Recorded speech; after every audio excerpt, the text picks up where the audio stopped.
Work session اسلامیات class 5 میں خوش آمدید۔ تو مضمون ہے اسلامیات اور کلاس ہے پنجم یعنی 5ویں جماعت۔ بسم اللہ الرحمن الرحیم۔ سب سے پہلے ہم اجمالی طور پر تمام سوالات پر ایک نگاہ ڈالتے ہیں۔ تو آغاز کرتے ہیں۔ آیت الکرسی کا ترجمہ لکھیے۔ آیت الکرسی میں اللہ تعالیٰ کی کون کون سی صفات بیان کی گئی ہیں؟ ایک مسلمان کے لیے اطاعت رسول کی کیا اہمیت ہے؟ انصار مدینہ نے ہجرت کے موقع پر کس طرح ایثار کا مظاہرہ کیا؟ ہمارے لیے کس کی زندگی بہترین نمونہ ہے؟ نماز جمعہ کے بارے میں اللہ تعالیٰ نے کیا حکم دیا ہے؟ جمعہ کی دن کی سنتیں تحریر کیجیے۔ پاک صاف رہنے کے کون کون سے طریقے ہیں؟ قرآن پاک پڑھنے سے پہلے کیا کرتے ہیں؟ روزے کس مہینے میں رکھے جاتے ہیں؟ روزے سے تقوی پیدا ہوتا ہے، تقوی کسے کہتے ہیں؟ روزہ برائیوں سے بچنے کے لیے ڈھال ہے۔ عید الفطر اور عید الاضحیٰ کیوں منائی جاتی ہیں؟ عید الاضحیٰ پر جانوروں کی قربانی ہمیں کس عظیم واقعے کی، کس عظیم قربانی کی یاد دلاتی ہے؟ حضرت عیسیٰ علیہ السلام کے شیر خارگی میں بولنے کا واقعہ اپنے الفاظ میں لکھیے۔ حضرت عیسیٰ کے معجزات لکھیے۔ اب آئیے ہم ذرا سوالات کو تفصیل سے سمجھتے ہیں۔ پہلا سوال یہ ہے کہ آیت الکرسی کا ترجمہ لکھیے۔ تو صفحہ نمبر 2 پر آیت الکرسی کا ترجمہ موجود ہے، آپ وہاں سے نقل کر کے کاپی میں لکھ سکتے ہیں۔ آیت الکرسی میں اللہ تعالیٰ کی کون کون سی صفات بیان کی گئی ہیں؟ قرآن کریم کی بہت سی آیات میں اللہ تعالیٰ نے خود اپنی ذات کے متعلق بتایا ہے۔ آیت الکرسی بھی ایک ایسی ہی آیت ہے جس میں اللہ رب العزت نے اپنی صفات بیان کی ہیں۔ مثال کے طور پر آیت الکرسی میں ہے لا تأخذہ سنۃ ولا نوم، یعنی اللہ تعالیٰ کو نہ تو اونگ آتی ہے اور نہ ہی نیند۔ یہ اللہ پاک کی صفت ہے کہ وہ اونگ یا نیند کی کمزوری سے پاک ہیں۔ آیت الکرسی میں اللہ تعالیٰ نے اپنی مزید صفات بھی بیان کی ہیں۔ آپ یہ صفات تلاش کریں، اس سے آپ کو روحانی طور پر خوشی بھی حاصل ہوگی۔ سوال نمبر 2، ایک مسلمان کے لیے اطاعت رسول کی کیا اہمیت ہے؟ تو اس کی تفصیل ذرا سمجھ لیتے ہیں کہ اطاعت کا مطلب ہے کہا ماننا، بات ماننا، پیروی کرنا، حکم کو مان لینا۔ اس لیے اطاعت رسول کا مطلب ہوا رسول اللہ صلی اللہ علیہ وسلم نے جو باتیں بتائیں اور جو حکم دیے انہیں مان لینا اور ان پر عمل کرنا۔ گویا رسول اللہ صلی اللہ علیہ وسلم کے طریقے پر چلنے کا مطلب ہے اطاعت رسول۔ رسول کریم صلی اللہ علیہ وسلم کی بات مان لینے میں خود ہمارا ہی فائدہ ہے، لیکن اطاعت رسول کا سب سے بڑا فائدہ یہ ہے کہ اس کی وجہ سے ہمیں اللہ پاک کی خوشنودی حاصل ہوتی ہے۔ صفحہ نمبر 16 اور صفحہ نمبر 17 پر اس کی وضاحت آپ خود ہی دیکھ سکتے ہیں۔ پڑھیے کہ اللہ پاک کی خوشنودی کیسے حاصل کی جا سکتی ہے۔ آگے ہم چلتے ہیں اور اس سوال کو ہم سمجھتے ہیں۔ اس سوال کے اندر 2 باتیں بڑی اہم ہیں۔ پہلے ہم سوال پڑھ لیتے ہیں۔ انصار مدینہ نے ہجرت کے موقع پر کس طرح ایثار کا مظاہرہ کیا؟ تو 2 باتیں، جیسا کہ عرض کیا کہ 2 باتیں آپ سمجھ لیں تو جواب دینا آسان ہو جائے گا، کیونکہ سوال کو سمجھنا بھی ایک فن ہے۔ تو آئیے پہلے دونوں الفاظ کا مطلب سمجھتے ہیں۔ پہلا لفظ ہے انصار مدینہ اور دوسرا لفظ ہے ایثار۔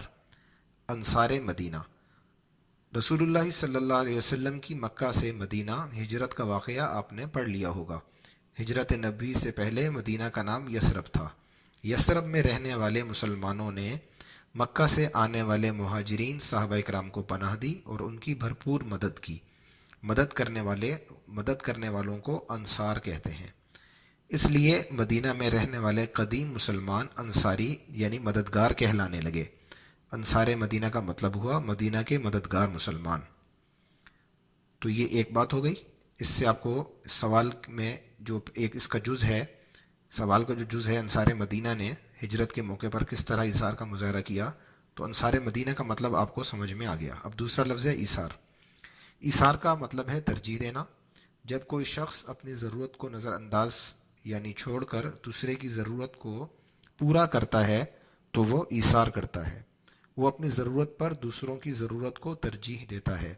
ایثار بھی ایک قسم کی قربانی ہوتی ہے، کیونکہ انسان اپنی خواہش اور ضرورت کو دوسروں کی خاطر قربان کر دیتا ہے۔ انصار مدینہ نے یہی قربانی دی تھی، انہوں نے مہاجرین کے لیے ایثار سے کام لیا، انہیں ہر قسم کی مدد فراہم کی۔ یہ مدد کیا تھی اور انصار نے کیسا ایثار کیا، اس کی تفصیل آپ صفحہ نمبر 36 کے آخری پیراگراف میں پڑھ سکتے ہیں۔ یہ صفحہ پڑھ کر مزید تفصیل کسی بڑے سے معلوم کیجیے اور جواب لکھیے۔ ہمارے لیے کس کی زندگی بہترین نمونہ ہے؟ 5 لائنیں لکھیے۔ تو بہترین نمونہ کا مطلب ہے کہ جسے دیکھ کر خود کو اس کے مطابق بنایا جائے۔ تو پیارے بچوں، آپ خود ہی سوچئے کہ ایسا کون ہو سکتا ہے جسے دیکھ کر اور جس کی باتیں پڑھ اور سن کر ہم خود کو اس کے جیسا ہی بنانے لگیں تو ہم دنیا اور آخرت میں کامیاب ہو جائیں۔ یقیناً آپ کا جواب ایک ہی ہوگا کہ وہ ہمارے پیارے نبی حضرت محمد صلی اللہ علیہ وسلم ہیں، جن کی پیاری پیاری باتیں اور جن کے اخلاق اور کردار کی ہر ایک کو نقل کرنی چاہیے۔ قرآن کریم میں اللہ رب العزت نے ہمیں اس متعلق بتایا ہے۔ آپ کی کتاب کے صفحہ نمبر 20 اور 21 میں سنت رسول کی اہمیت کے عنوان سے ایک سبق موجود ہے، آپ اس کا مطالعہ کیجئے اور تفصیل کے ساتھ 5 لائنوں پر مشتمل جواب لکھیے۔ سوال نمبر 3، نماز جمعہ کے بارے میں اللہ تعالیٰ نے کیا حکم دیا ہے؟ سورۃ الجمعہ کی آیت نمبر 9 کا ترجمہ لکھیے۔ پیارے بچوں، نماز جمعہ کے متعلق قرآن کریم میں مذکور ہے کہ جب تمہیں جمعے کے لیے بلایا جائے تو خرید و فروخت چھوڑ کر نماز کے لیے آ جاؤ۔ یہ حکم سورۃ الجمعہ میں دیا گیا ہے۔ آپ اپنی کتاب کے صفحہ نمبر 24 پر اس آیت مبارکہ کا ترجمہ بھی پڑھ سکتے ہیں اور اسی کے ذریعے مذکورہ والا سوال کا جواب بھی بسہولت لکھ سکتے ہیں۔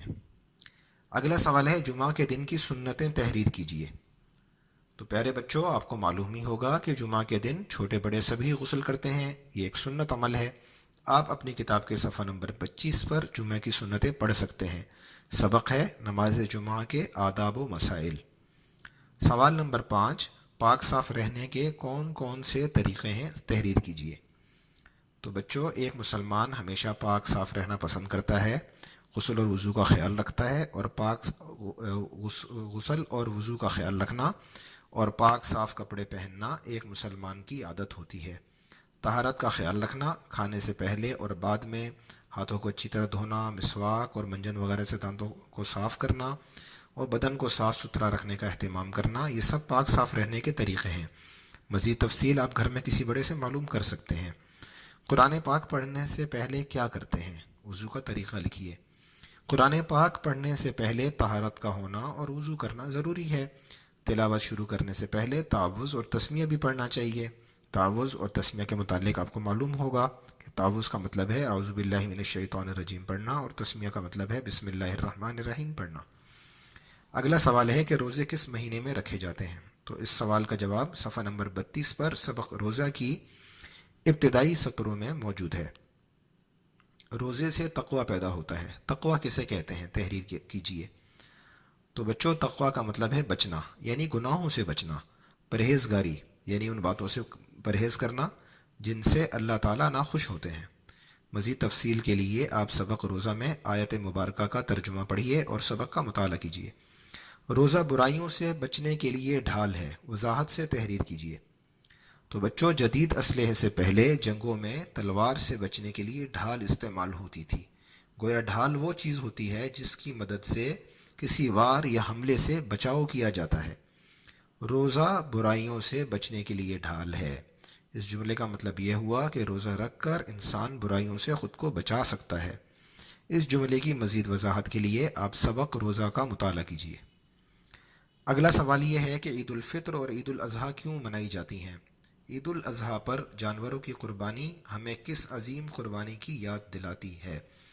تو ذرا اس سوال کا ذرا سمجھ لیجئے پس منظر کیا ہے، اور جواب کی طرف بھی اس میں اشارہ موجود ہے کہ عید الفطر ماہ رمضان میں عبادات کرنے، قرآن کریم سننے اور روزہ مکمل ہونے کے بعد خوشی اور شکر کے طور پر منائی جاتی ہے۔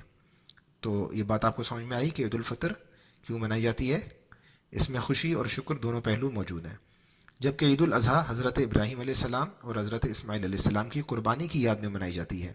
یہ قربانی کیا تھی اور کس طرح دی گئی تھی اور اس کی یاد ہم کیوں مناتے ہیں، یہ تفصیل آپ سبق عیدین میں پڑھ سکتے ہیں۔ عیدین کا مطالعہ کیجئے، آپ کی کتاب کے صفحہ نمبر 28 پر عیدین کے نام سے سبق موجود ہے۔ اگلا سوال یہ ہے کہ حضرت عیسیٰ علیہ السلام کی شیر خارگی میں بولنے کا واقعہ اپنے الفاظ میں لکھیے۔ صفحہ نمبر 96 پر حضرت عیسیٰ علیہ السلام کی شیر خارگی میں بولنے کا قصہ موجود ہے۔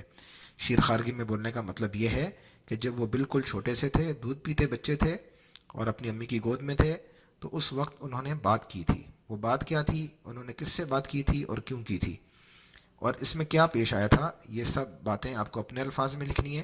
اپنے الفاظ میں لکھنے کا مطلب یہ ہے کہ پہلے آپ اس قصے کو اچھی طرح سمجھ کر پڑھیں۔ یہ قصہ کس صورتحال میں شروع ہوا، کیا کیا پیش آیا، افراد کون سے ہیں اور بات کیا ہوئی، کون لوگ ہیں اور وہ کیا بات کر رہے ہیں، اور آخر میں نتیجہ کیا نکلا۔ یہ سب باتیں جان کر آپ اس قصے کو اپنی طرف سے اپنے انداز میں کتاب کے جملے نقل کیے بغیر تحریر کریں۔ حضرت عیسیٰ علیہ السلام کے معجزات لکھیے۔ صفحہ نمبر 97 پر معجزات کے عنوان کے تحت 6 معجزے بیان کیے گئے ہیں، آپ انہیں نمبر وار لکھیں۔